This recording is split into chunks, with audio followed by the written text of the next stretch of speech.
Welcome to the Mr. Maple Show. I'm Brian. And I'm Matt. Thanks for clicking on today's video. Today we're going to be discussing red weeping lace leaves. We really appreciate you guys watching. If you're enjoying this content, make sure you like and subscribe to our channel and sign up for the weekly 10 at 10.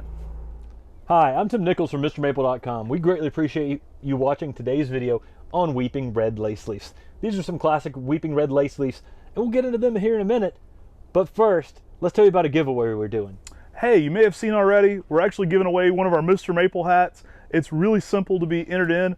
All you need to do is like, subscribe, and share. And then every single video is a potential for a win. It's an entry point for you. Put I dig Mr. Maple in the comment section below. We'll search those. We have a system for that, and we'll select some winners as we get closer to 8,000 subscribers.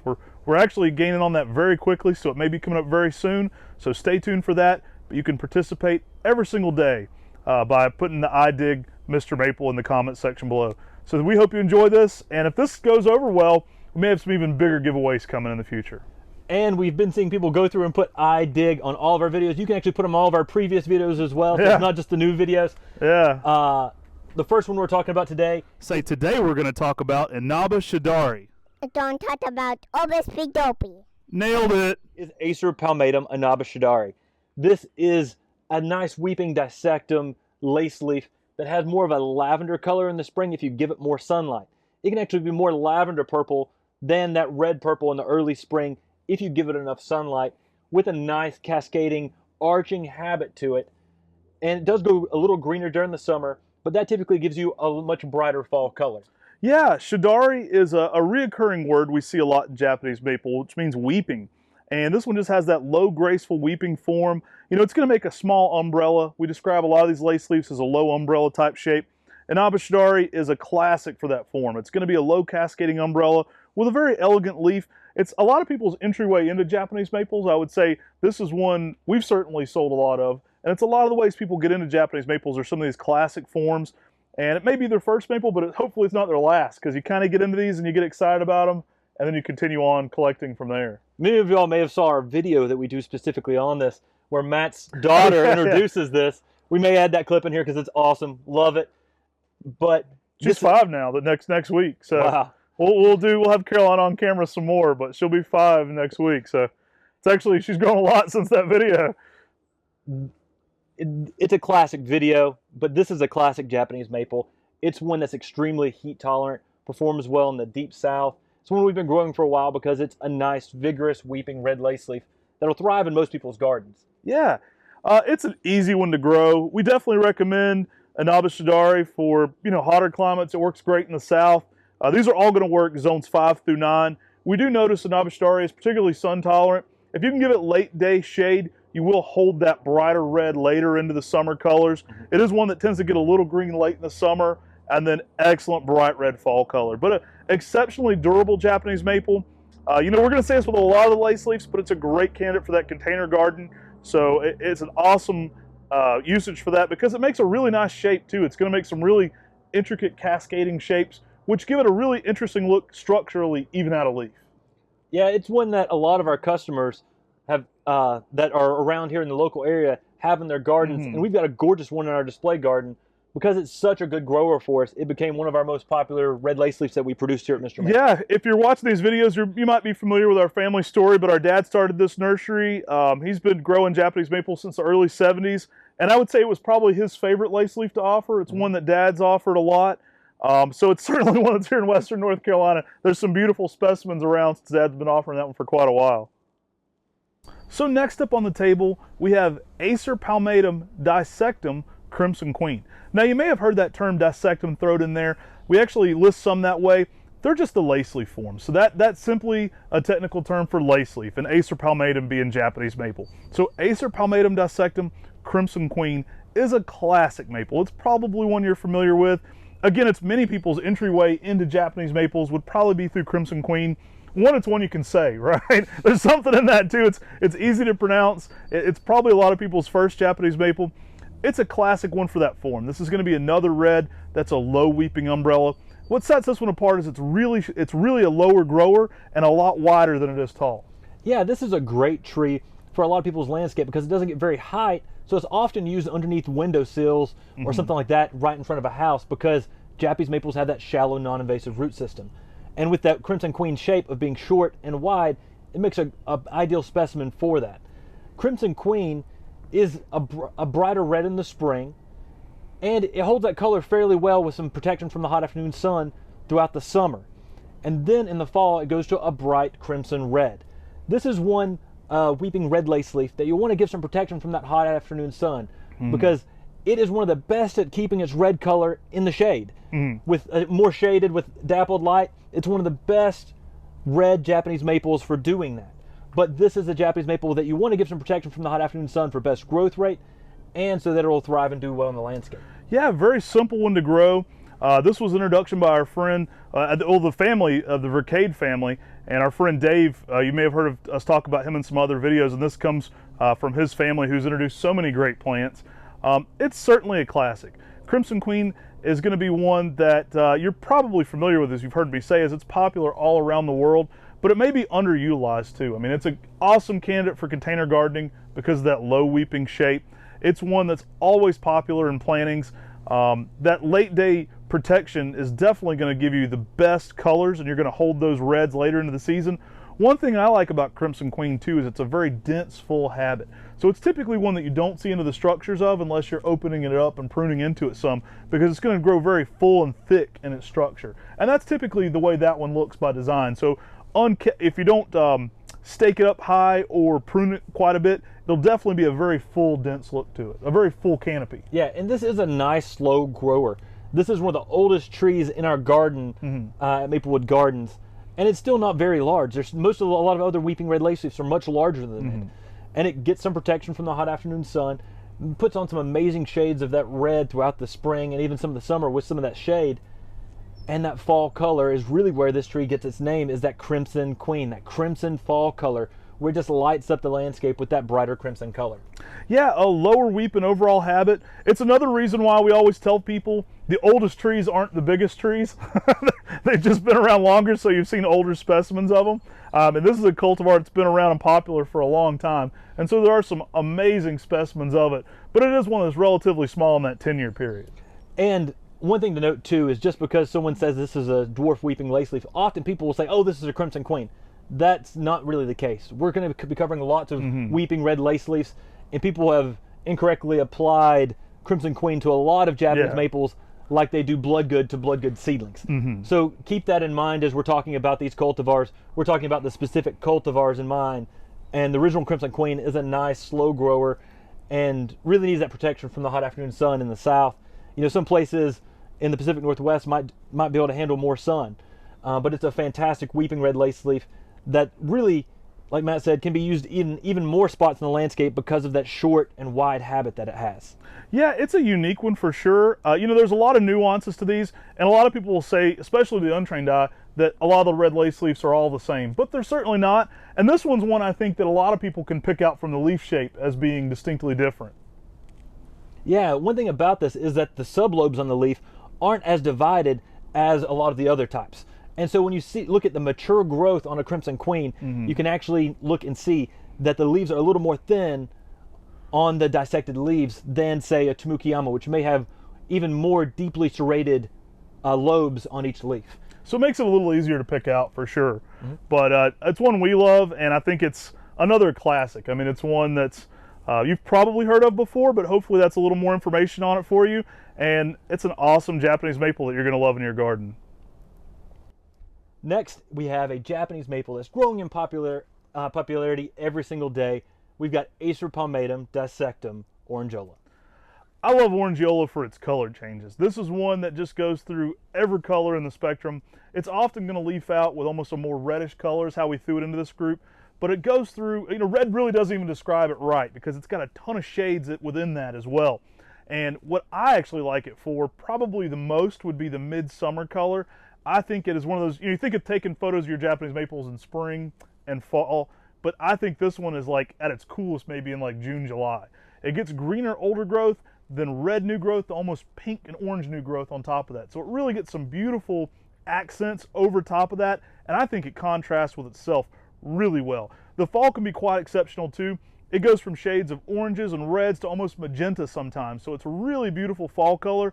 But what knocks me out is that midsummer color. I think that is what really distinguishes Orangiola, you know, color-wise. Yeah, that late spring to early summer to midsummer color really is spectacular. People often describe it as 50 shades of red because you really will get, like Matt's talking about, those bright pink reds, those orange reds on the new growth, to the pink red maturing to more maroon, to green red, to green. All the different colors across this make this plant an ever-changing Japanese maple that's going to give you something unique and different in every season, but a lot of color and something that you're always going to love in the landscape. Now, one thing I like about Orangiola a lot too is it's a very unique shape. So a lot of these we've described as more of an umbrella type shape. This one's actually going to be a little more bell shaped. So Orangiola is so distinctly weeping that a lot of that growth is going to go straight down. It makes it have a really unique shape amongst the lace leaves because it's so heavily pendulous that you get a lot of contorted growth and a lot of just intricate branching that I think gives a lot of architectural value even out of leaf. Yeah, the unique shape about this is so awesome because it just flows straight downward. It's very unlike many other weeping lace leaves because it is so weeping. And the thing that I like to do with this is take some of the new growth and stake it up. And if you stake up some of those flushes of new growth, then it will cascade and weep down and accentuate this shape even more.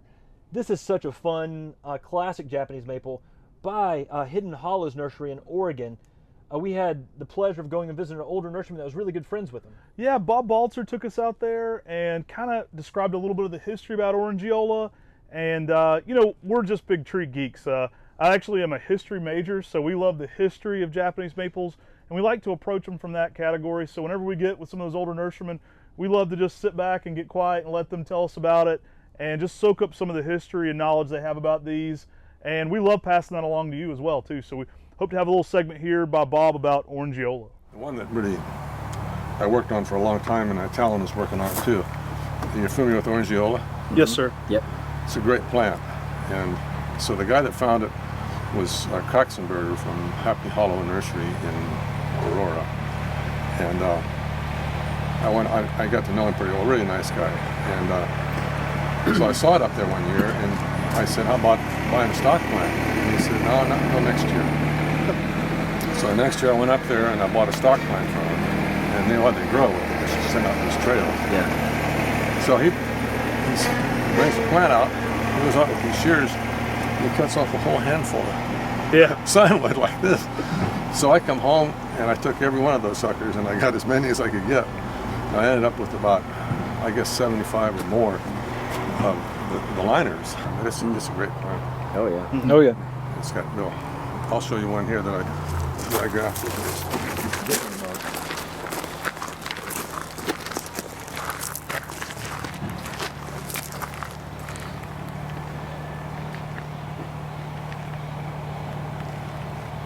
I'm not sure.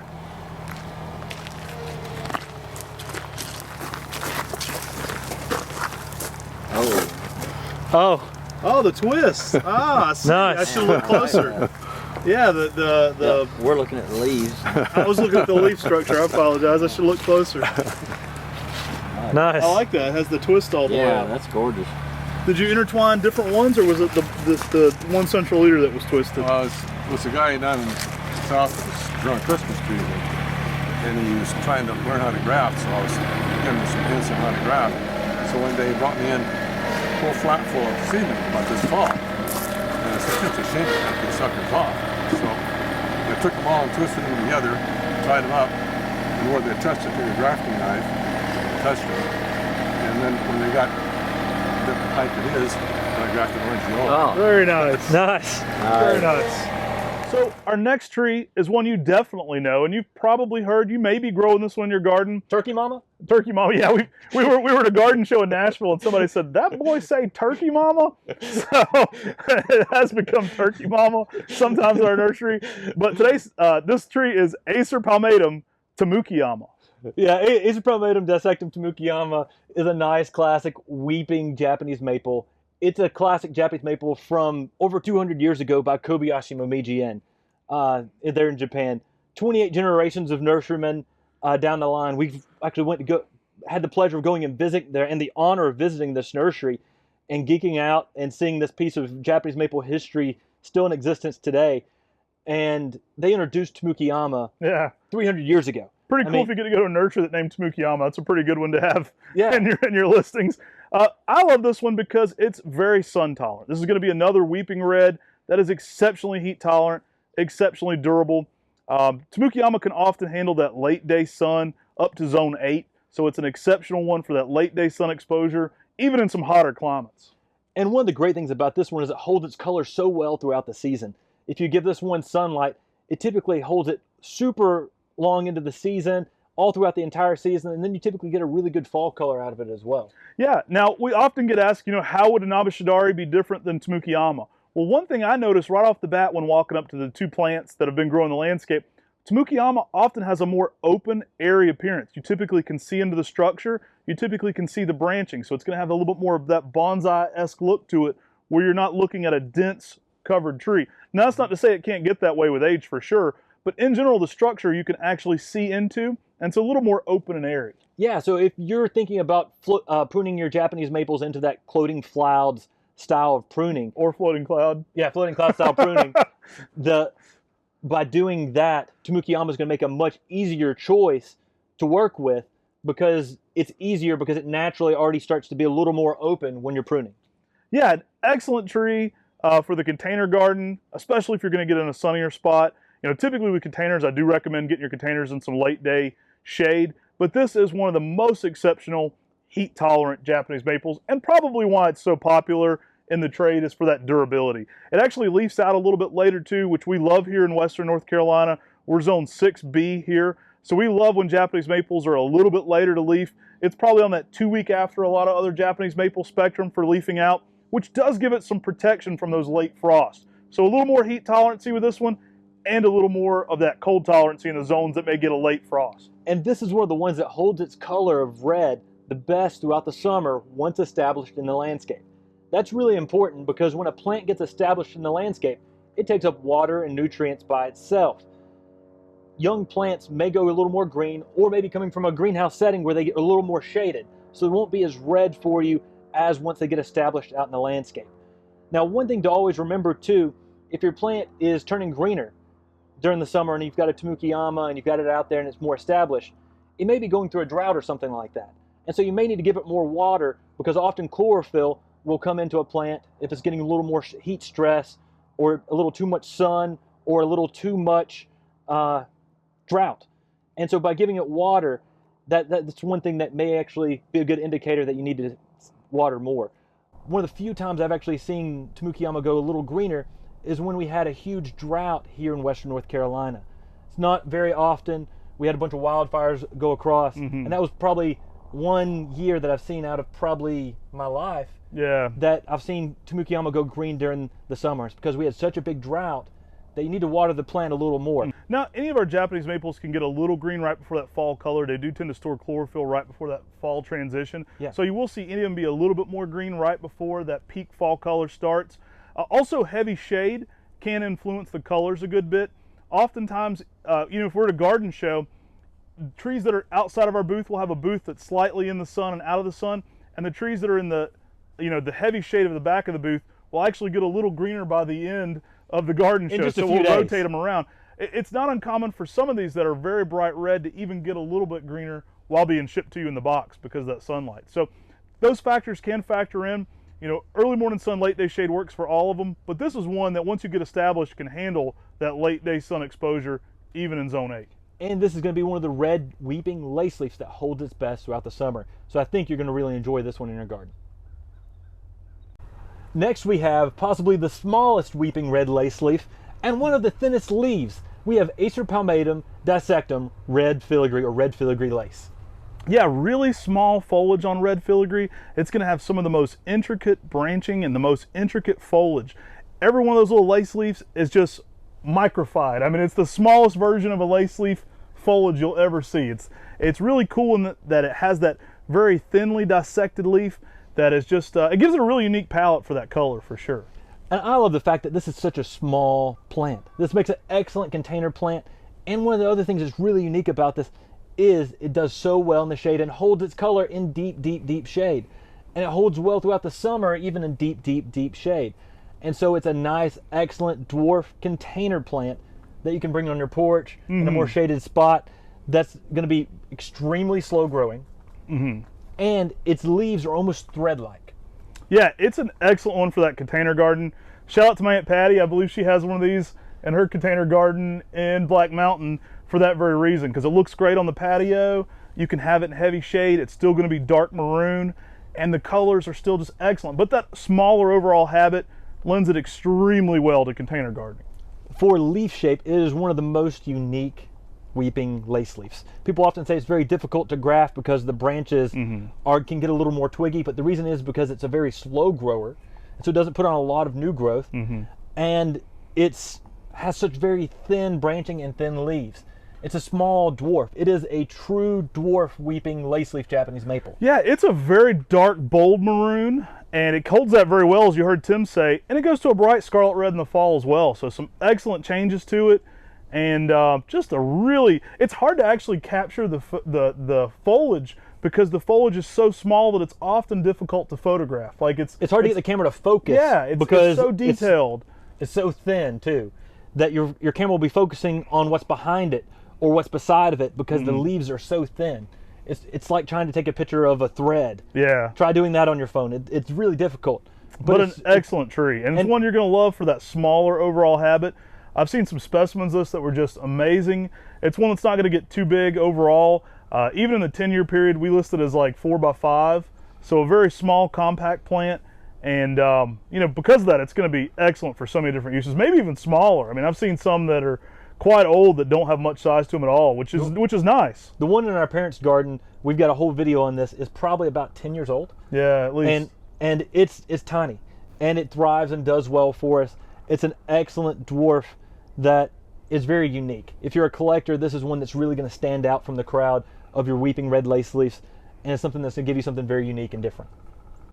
So weeping red lace leaf maples are definitely some of the most popular Japanese maples of all, and a lot of people's entryway into Japanese maples. And there are a lot of what people who don't know much about Japanese maples think of first when they think of a Japanese maple. They think of this low weeping umbrella. People say, I'm looking for that bonsai-like tree that looks low and cascading. What is that? And it's often the first thing that comes to mind when people are thinking about, you know, Japanese-style gardening and Japanese maples. Yeah, people often, too, when they're just getting into it, say, I've got a weeping one, a weeping Japanese maple, a red one, and an upright one. And that's sort of their first two entry points whenever it comes to Japanese maples. But as you can see, we've got 5 different, very different weeping red lace leaves that do completely different things. Yeah. We've got one with extremely thread leaves, one that has a little more arching, spreading habit, holds its color well through the summer, one that goes through tons of color changes, one that's short and wide, and one that can give you more lavender reds in the spring, very heat tolerant with more of that dense full shape. And so they're all 5 so different, but they're all still weeping red lace leaves. Yeah, I would say that Tamukeyama of the group too would definitely probably be what I would consider the faster growing of this group, wouldn't you think? A little bit more, it gets out there a little bit faster, where the red filigree of this grouping would probably be the smallest pick of this group. Yeah, and I would say of the group, nurserymen often love Tamukeyama because it holds its color so well. But our customer favorites are often Crimson Queen and Orangiola. Yeah, for sure. Crimson Queen's sort of the classic that everyone goes after, and Orangiola is the one that's becoming more and more popular every day. Our collector favorite's probably red filigree lace, and our nursery favorite, because it's so heat tolerant that we often produce so much of, is the Inaba Shidari. We've probably sold more Anaba Shidaris than any of the other trees on the table combined. I mean, just because of the time frame of doing garden shows and how long we've been offering it. But so this is a hard thing for you, Matt. What would be your favorite from the group? Well, I like to pick a front runner. I think you can guess my favorite. I nominated it for Maple Society Tree of the Year. I would pick the Orangiola for my pick here. Again, I'm picking a front runner. It's an easy pick. I like this tree so much, and you heard me say it earlier, but that summer interest. I think it's just a cool plant. I love to go out and check out my Orangiola in every single season. I love that it changes so frequently. I like that the photography on it looks different every 2 weeks you're getting something different out of this foliage-wise. I like the shape of it. It's in one of my favorite maples even category, even if we weren't limited to what's on the table here, it's definitely one of my overall favorites. Yeah, Orangiola is a classic, and the color changes are unreal. I'm gonna have to choose something starkly different from that. Okay. I'm gonna choose red filigree lace. For my favorite, I think it's so different and unique with the thin foliage. It fits in anybody's garden because it can grow in a container and be extremely dwarfed. Yeah. Or if you grow it in the landscape, it's extremely dwarfed in that as well. And so it's definitely something that stands out from the crowd of weeping lace leaves. And of course, we're collectors. Yeah. And like I said, that's a collector favorite. It's going to be one of my favorites as well. Now, really, any of these here on the table are going to make excellent candidates for container gardening. We have a full video on container gardening. You can check that out. The key there is good drainage. One of the tricks to growing these, whether you're in the container or the ground, is how you're going to approach the height for the Japanese maple. Now, these are all going to be lower growing umbrella shapes, and you've heard us say it maybe in some of our other videos, but one of the tricks to getting a little bit more height right away to that is staking some growth. So you see we've actually staked this filigree here being the slowest form, but if I wanted to, you know, with this Crimson Queen, I could stake this growth up here, and it's going to cascade no matter what from that uppermost part. So you're not really going to affect the shape too long. At first it's going to look like a small piece that's aimed up, but very quickly it's going to make up for that. Like these forms, they tend to get very symmetrical in their umbrella overall, and so it's something not to get too worried if you get a little bit of growth one direction, because often that next year it's going to make up that same weeping habit in the opposite direction. They tend to put on forks like that and make that low cascading umbrella. Yeah, and we often get the question, how do I make my Japanese maple weeping? Well, the way you do that is start with a weeping selection. These all naturally weep and cascade naturally. What we offer oftentimes is high grafts and low grafts. And a high graft is one that's grafted at a higher point, so it'll cascade starting at a higher point. Low grafts are going to start cascading and weeping at a lower spot. So they'll start cascading and weeping down here, where a high graft like this will start up here and cascading and weeping from that point downward. These do that all naturally. And that's sort of the difference between the high grafts and the low grafts. But that weeping, you don't want to take a blood good and try tying the branches down. It's never going to work. Right. They're always going to keep going upwards from there. So the best thing to do is to choose something like a Tamukeyama, or Anaba Shidari, or an Orangiola that's going to have that natural weeping habit. And that's really, it does that all by itself. So we're standing here with Brian. Brian's recently moved from Oklahoma. You had a very large collection of Japanese maples at your garden. I did. He joined our Mr. Maple team, which we're super excited about. He's been doing a lot of the editing and a lot of the video work and a lot of shipping stuff. So he's learning everything here at Mr. Maple. But Brian, I know you grew a lot of these in your garden in Oklahoma. So you want to talk a little about which ones you grew and which one were some of your favorites? Okay. Yeah, I did grow quite a few of these. I had the Inaba Shidari, Crimson Queen, Tamukeyama. And my personal favorite would probably be Inaba Shidari because it was one that I could put out in the full sun of Oklahoma. Yeah. Because the heat out there gets really, really hot during summer, and we go through a lot of drought as well. So that was something I didn't have to protect as much as the other cultivars, and it always gave me really good color. It did get a little green towards the end of summer, but that fall color on it was really amazing. My wife also loved that one as well. So, you know, Tamukiyama, I agree. Matt was talking about how it just kind of has a very open, airy feel to it. I had quite a large one of these, and it did. You always could see that inner structure of that, even when it was leafed out. Very cool cultivar for sure. Now, you talked about which one was your favorite. You said this one was real heat tolerant for you. You grew the Crimson Queen as well? I did. How did it grow for you? That one went well. I had it in a deeper shaded area, which it held its color very well there. But yeah, I'd like the structure on it too. It was very smaller in shape than most of the others, but it was just a really, really nice addition to the garden. I had an area in the back where I had a Crimson Queen, a Tamukeyama, and a Viridis. Kind of just different colors. I wanted to create these mounding shapes in the garden. I had those three paired together. I thought it was a great pairing. Yeah, that's really awesome. I've seen a few times where people have taken Orangiola and planted it in a mass planting so that it would look like a mountain landscape. Absolutely, yeah. And when they grow together, it literally looks like valleys growing on top of each other. Right. And it's just like this really neat multicolored effect. I'm sure that was a pretty cool idea with the Verdus, Tamukeyama, and Crimson Queen, what they'll develop into. You know, seeing the colors of fall across the mountains. You know, you'd have your greens, your reds, your maroons. Very cool. That's really cool. Well, is there any of these that you would say that you didn't have before that you might want to add in your garden?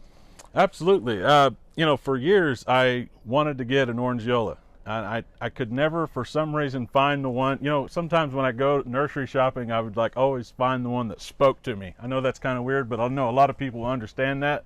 And I just never could find one that was the right shape or size. But I always wanted one because my friend had one, and it was just this gnarly, beautiful thing that every time I went, I'm like, dude, why do I not have one of these in my garden yet? But I just never could find the right one. But I think I know where I might be able to find one now. So. Hey, we hope you enjoyed our video on red weeping lace leaves. We've discussed some really fun ones today, some classics, some Japanese maples you may have already known, and hopefully something about them that you didn't know already. So we hope you enjoyed that. Please take a second, like this video, comment on this video, and share it with your gardening friends. It certainly has helped our nursery grow word of mouth, so we greatly appreciate word of mouth here with the nursery videos. So share those with your gardening friends. That's the best way to get that content out there. And make sure you sign up for the weekly email. We have 10 new trees every Tuesday. Make sure you sign up for that. Hey, thanks for watching. God bless. And have a great day. All you have to do to get involved in the giveaway is like, subscribe, and share our video. Then under every single video you want, you can go and comment, I dig Mr. Maple. And every single time you comment, you'll be entered to win a Mr. Maple hat. So we're going to be doing a giveaway for one of these hats. We're coming up on 8,000 subscribers. Get involved.